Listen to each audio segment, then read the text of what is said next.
Hey all, welcome to My Way Mysteries, the channel that brings you interdimensional content, which means that the readings are from a broad and expansive point of view as they are channeled through vast dimensions of space and time and therefore should resonate with you guys whenever you come across them.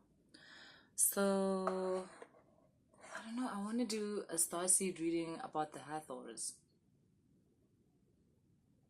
But I don't know if the downloads are coming through properly. Let's try. Let's see. Let's see. Let's see. If it doesn't work out, I'll delete it and I'll do something else.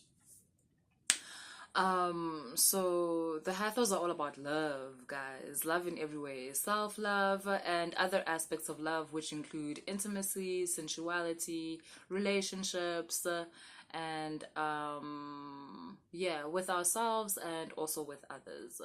The Hathors, through many archetypes, will teach you not only how to love yourself, because that's actually a journey by itself, because I know a lot of people think that, just to say I love myself because I'm a person and I deserve love, and that's it, that's loving yourself, not understanding that self-love is a template all on its own, and there's certain activations within that template which the Hathors basically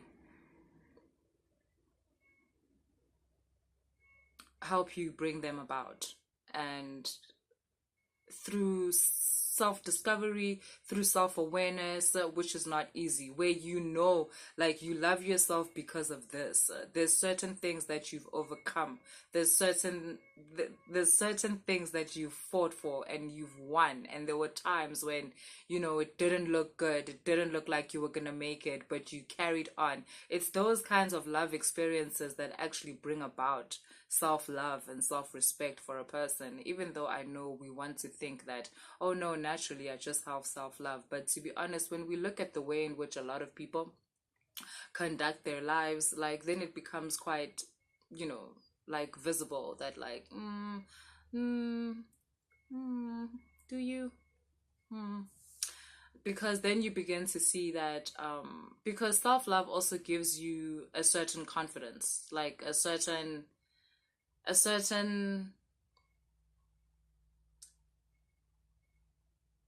it's a certain level of self-awareness, or a certain aspect of self-awareness that gives you self-confidence, that because, like I said, of experiences in your life, of you being able to stand up for yourself when you were being bullied, where you are able to get out of a relationship that was unfair or abusive, where you were able to say no when you felt no, or where you were able to say yes because you wanted that, and you were saying yes. Whereas this false sense of self-love is more like self-pity, where it's almost like you're saying to people, oh, you should love me because God says you must, or you should love me because I love you, or you should love me because it's the right thing to do. Ain't nobody got time for that. I'm being real with you. I know that maybe doesn't sound nice, maybe it sounds like I'm being mean, but I'm being honest with you. That's really the core of self-love.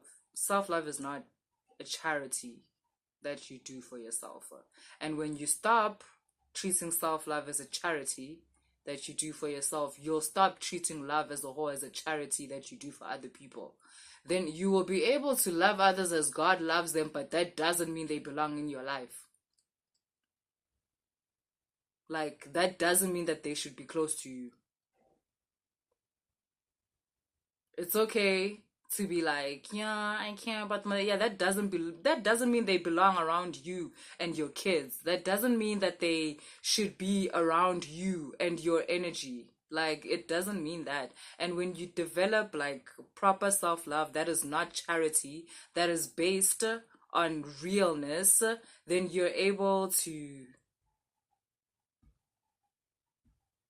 do the proper things that are right for you, things that are good for you. And the Hathors are very strict,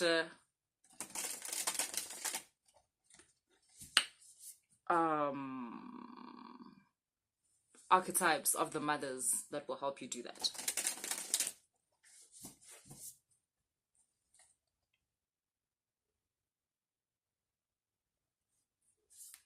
The Hathors will help you find almost, I want to say, they help you find your place in the world, like your place in the universe, where you don't have to beg, you don't have to, like,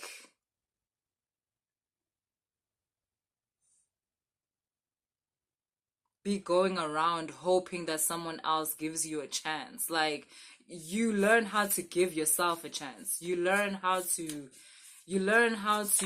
put your foot in the door. Like, you learn how to, there's many ways to be invited, guys, and the Hathors will teach you that, because of self-love. There's so many things that are rooted in self-love, and for many people the lack of self-love means that there's so many things that you are missing out on within this human experience or this spiritual experience. Oh, look, your heart space alone is a portal. Your heart space alone is a portal that can open so many avenues for you. It can open so many opportunities for you. It can allow you to be in rooms that you never thought you would be in, to be with people that you never thought you would be with. And I'm not talking about known people like celebrities, influence. I'm talking about people with depth.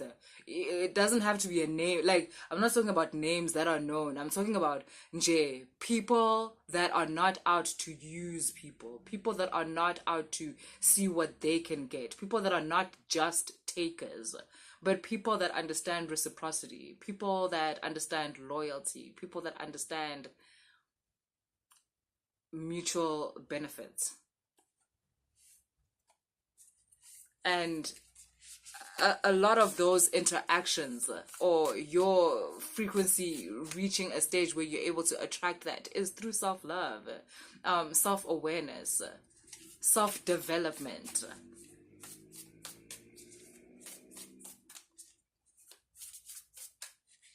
I spoke about this in another reading, but your self-awareness, a lot of your self-awareness, and therefore a lot of self-love, comes from your self-reflection. You know, being able to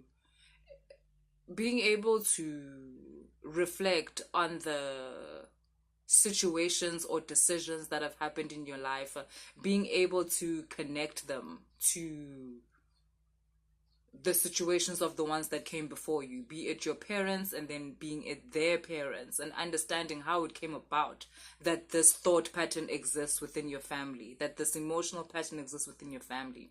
And it's not so much about pointing at it and saying, yeah, this is so wrong, like you should have never thought like that, like someone, no, it's more about evolution. It's more about evolution. Sometimes people miss the point, and you want to blame someone. Like, you want to blame your mother for the way in which, you know, she was narcissistic and raised you. No one is saying she's not narcissistic, but to blame her is like, what the hell? You understand where she got that, right? She didn't wake up in the morning and just become a narcissist. It's because she was somehow trained to be like that. How was she trained to be like that? From someone else in her family, and that person was trained by someone else. So, like, it's not about pointing the finger. That's not going to heal you. Cussing your mom out is not going to heal you. What's going to heal you is evolving from the pattern. What's going to heal you is seeing the pattern for what it is, and then adjusting it so that you don't fall into it. Adjusting certain teachings or certain ways in which you are already doing things that are reflecting that way, because just like her, you didn't even see it come into you. Like, you didn't even see yourself catch that narcissistic virus or that narcissist virus or like that. It just happened, and it happened through ways in which you would have never thought. It happened through maybe you being the victim.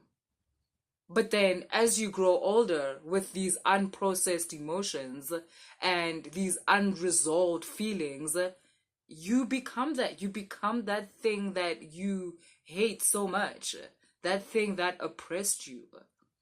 And that's why it's important to resolve. And again, resolve doesn't mean pointing a finger and blaming. Resolve just means being able to see, being able to observe. Yes, you guys would be shocked at the power of observing.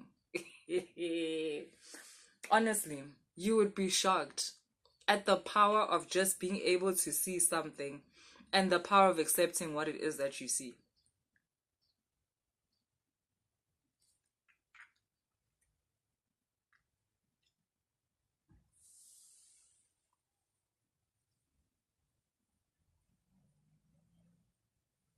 A lot of you have come a long way. You've taken out, oh, a lot of you have grown so much. Because to be honest, a lot of you come from situations where you're actually scared to practice self-love and self-appreciation. You come from families or situations where like you just didn't do that just because it was always so much fashionable. It was more fashionable to be angry. It was cooler to be frustrated all the time. That showed that, like, you're in the world and you're working hard. To always be complaining, to always be frustrated with life, to always be angry.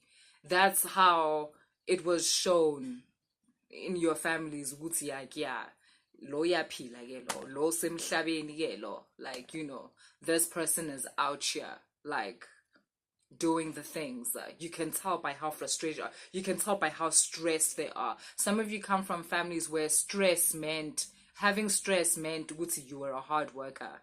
What kind of a hard worker does not have stress? It means you're not working hard. Where's the stress? Ooh, and some of you didn't even understand because like there's so much resentment that gets built up from living like that. Like from living under the weight of an imaginary thing, like and a lot of you have kind of like just taken that weight and just put it down and just carried on walking. Yes, you didn't even say anything, you didn't even say goodbye. They like a lot of you, your families are wondering like, why are you so quiet? Like, why are you not talking about the stress? Or they talk behind your back and be like, I phela lo msebenzi wakho lula. Uvela hlale nje kwi-computer. Bavila pakabi lava. And to be honest, it's because you've actually just allowed yourselves to enter this phase of your life where you just want to smell the flowers. Like, you just want to take in the air, and take in nature and just smell the flowers and live a life that you can actually enjoy. Like, you've decided it's okay to smile. To be honest, some of you even decide it's okay to be corny. Like, it's fine. A lot of dark humor is developed, right, in families of in dysfunctional families, because honestly, what are you gonna do? Are you gonna cry all the time? So we actually just started making fun of the dysfunctional aspects of our family, and that's where a lot of dark humor comes from. But a lot of you have actually decided, you know what, actually I want to be like them other happy clappy kids. Like, I'm gonna be corny. I'm gonna laugh at happy shit. Like, I'm just gonna try this happy thing out. This no stress life. Like, I'm just gonna do that. I'm just gonna do that. And it's actually creating a lot of healing for you. You might think it was just a decision out of the blue, but it's creating a lot of healing for you. You're becoming a person that you like, is also what I'm getting. You're becoming a person that you actually like.